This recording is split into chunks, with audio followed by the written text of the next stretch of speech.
So I'd like to share a tiny bit of my story and then bring forth my question. I've been, following Abraham's teachings for around 7 years now. I want to just stick something in here. You're not following Abraham. Abraham is following you. We're all in this together, What is non-physical is following you. You are the launchers of the rockets, and we are the support system behind it. But we are following you. You are not following us. Let me rephrase. I began listening to myself 7 years ago. We're nitpicking, but it is so good. That's good. And I went from, that was back in school, I went from almost hopeless. I had very little self-esteem. I mean, that was the past, but... Well, let's just tell the new and improved version. Exactly. For some reason, not known to me, I was pinching myself off from my resources, and it played out in lots of different ways. Exactly. Just don't keep telling the story and keeping that momentum going, because it's irrelevant. I'm creating the confidence. We know you are, but what you're doing is you're shooting yourself in the foot and then taking a step forward anyway, and then shooting yourself in the foot and then stepping forward anyway, then shooting yourself in the foot and taking a step forward anyway. I like to take you on the journey, but anyway. So, but you see, you never take your inner being on that journey. You're taking yourself on a journey where your inner being isn't going. That's why so many movies are so miserable to watch. So I created success. I got to the top of my graduating class. I went up on stage and gave a speech at the graduation to inspire others to follow their dreams. Yes. And it was amazing because it really put things into perspective, where I was, but where I am right now, like the possibilities that life holds. And it's right there at my fingertips. Unlimited. Absolutely. And then I had people come up to me. It's unlimited, except that you need life to help you focus. Because if somebody says, what do you want? You go, but if you've had some experience so that you know what you want, so isn't that step one a beautiful thing that helps you to focus? Yes? It is. Yes? So I had people come up to me afterwards telling me they were in tears, but I felt, as touching as that was, I felt like something was missing. And what you just said, you hit the nail right on the head. I feel like I have this strong desire and this strong longing to go places and do things, and I do that, and I create, and I'm very powerful in that sense. I'm able to visualize and create what I want, but every time I get there, I'm not satisfied. You never will be, because it's not about getting anywhere, it's about going somewhere. Yeah, exactly, but I realize like I've traveled a long way to get here, for example, and it's been amazing, but every time I have an expectation, I feel like the reality that I have is disappointing. And I don't know, I feel lost right now. You're going to enjoy this, so just relax and let us explain something really basic and really important about that. Because you are an eternal being, we all are. And because we are eternal, because we never cease to be, and because we are joy-seeking beings, then we keep finding another object of attention to which the energy can flow for our pleasure and joy and exaltation and expansion and enthusiasm and love and appreciation.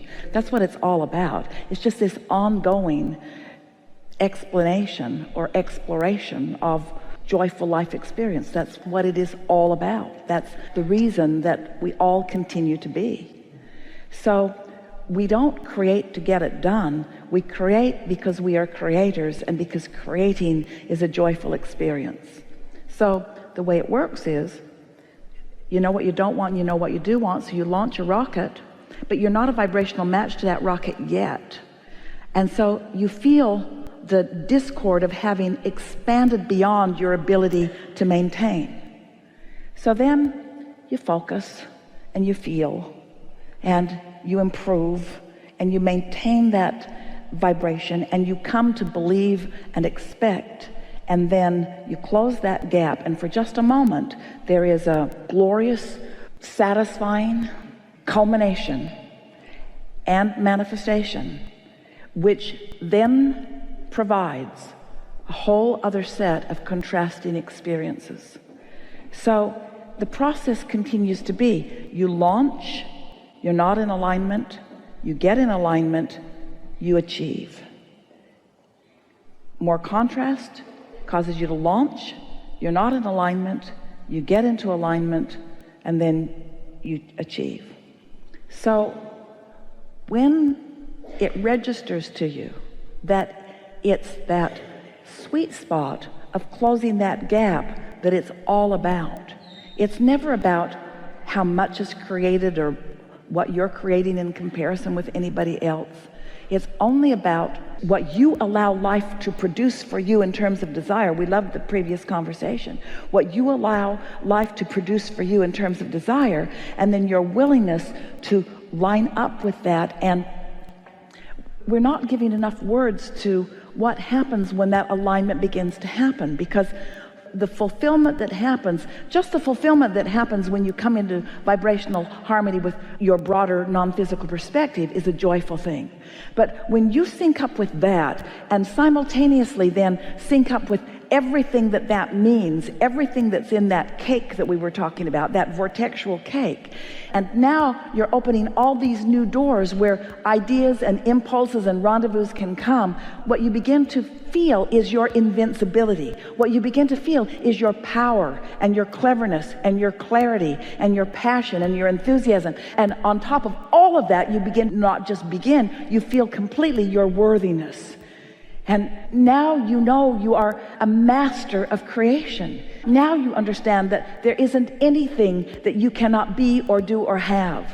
Now you know what it really means to be alive, to be non-physically focused in a physical body with the entire universe as it has evolved to this extent, cooperating with you for your creative pleasure and endeavor.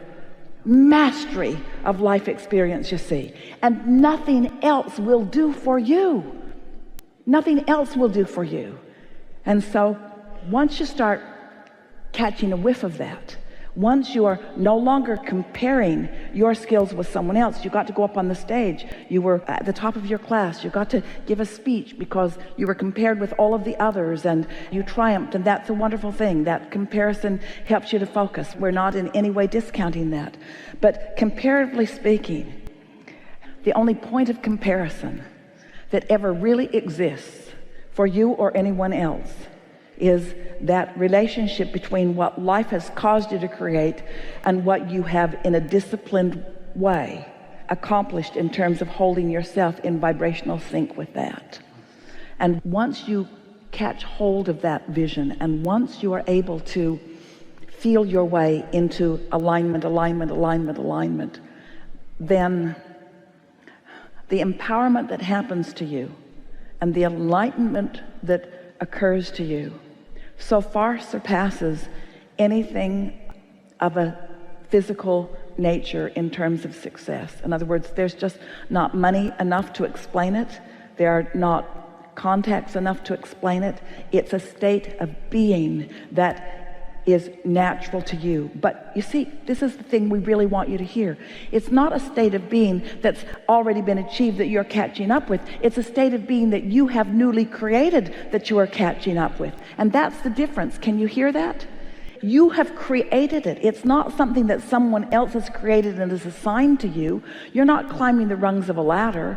This is you getting up to speed with your expansion. And since life caused you to make the expansion, if you don't get up to speed, you don't feel good. And when you do get up to speed, we can't even find words to explain how good you feel. The thing is, I've been there. The way I know I created the success is because I felt that rush and that exhilaration and that to create that, and I made it happen. But then now I feel I've been there, step 4, step 5, but now I feel I kind of lost it, or I don't know where it went, and I feel, how could I allow myself to kind of regress back into, I feel like I'm in limbo. But you see, this state of alignment is not like a college degree where once you achieve it, it is yours forevermore. Which is like, ugh, come on, like seriously, universe? Like I really worked my ass off. It either is or it isn't in the moment, and that's a beautiful thing. Yeah. So you just feel for it and find it and feel for it and find it and feel for it and find it, and you wouldn't even be able to feel for it and find it if you were not in this state where you've felt for it and not found it. And so this step 5 is not beating up on yourself when you're not there, when you're not feeling it. But why did I start beating up on myself? Because I was there. How did I suddenly start beating up on myself? Because you weren't really there. You weren't really there. You weren't really there, because you were there enough to create the accolades, you were there enough to get the degree, you were there enough for this manifestation and this one, but the big prize that you're reaching for is that consistent alignment. It's empowerment. It's that steady acknowledgement of who you are. It's the chronicness of it. It's the steadiness of it that you're reaching for, you see. The thing that we want you to hear, and we're going to take a segment of refreshment in 1 minute. The thing that we want you to hear, the thing that we know you will hear, the thing that you are able to hear, the thing that you are ready to hear, is that nothing has gone wrong. Nothing has gone wrong. Nothing has gone wrong. You have an intensity of desire for alignment more powerful than anyone, that would not be there if you were not chewing on this contrast that you're chewing on. So it's just a matter of going with the flow of the desire. Our friend said, where does desire come from? And we said, you create it through contrast. All that's happened is you've created a extra new powerful desire. You're out there creating a scenario so that you can ask us questions, because we're out here on this leading edge where we're saying to all of you that it's about the journey, and you've heard that forever. You don't even want to hear that anymore. You don't want to hear that it's about the journey. No one wants to hear it's about the journey unless you're just having a rip-roaring good time on the journey that you're on. All you got to do is just chill and stop taking score about where you are, and care about how you feel only, about how you feel only. So now, if you were there, if you cared about how you feel only, you would say to us things a little differently than you said. If you cared about how you feel only, you would say, Abraham, I'm a really good creator, and you'd leave it there. And you would say, things come relatively easily to me. You would say, I'm really good at focusing. I can feel energy move. I'm a highly emotional person. I can feel when I'm in alignment and when I'm not. I can contour my thoughts to produce stronger momentum. I can feel when momentum is increasing. I can feel when I'm moving toward the fulfillment of who I am, and when I'm sort of idling or even moving in opposition to it a little bit. I can feel this. I have become a conscious, deliberate creator. I like practicing being a conscious, deliberate creator. I appreciate my guidance system that helps me do that. I appreciate Esther and Abraham, who have given me an understanding of how this all works. I love knowing about law of attraction. I love knowing that thoughts matter a lot. I love even more knowing that emotions matter a lot, because the thought matters, the emotion matters, the thought matters, the emotion matters, and I can control the way I feel by focusing my thoughts. My relationship is between me and my inner being. It's not between me and the world. I'm not trying to conquer. I'm not trying to climb the highest mountain or be the most that anyone has ever been. What I want to do is become a vibrational match, and a consistent vibrational match to my own desires that I've given birth to. And I'm getting better and better and better at that every day. I understand that life is supposed to feel good, and sometimes it does. And when it does, I revel in that. I like it so much that life feels good, that when life doesn't feel good, I feel really extra awful, because I love it so much when life feels good.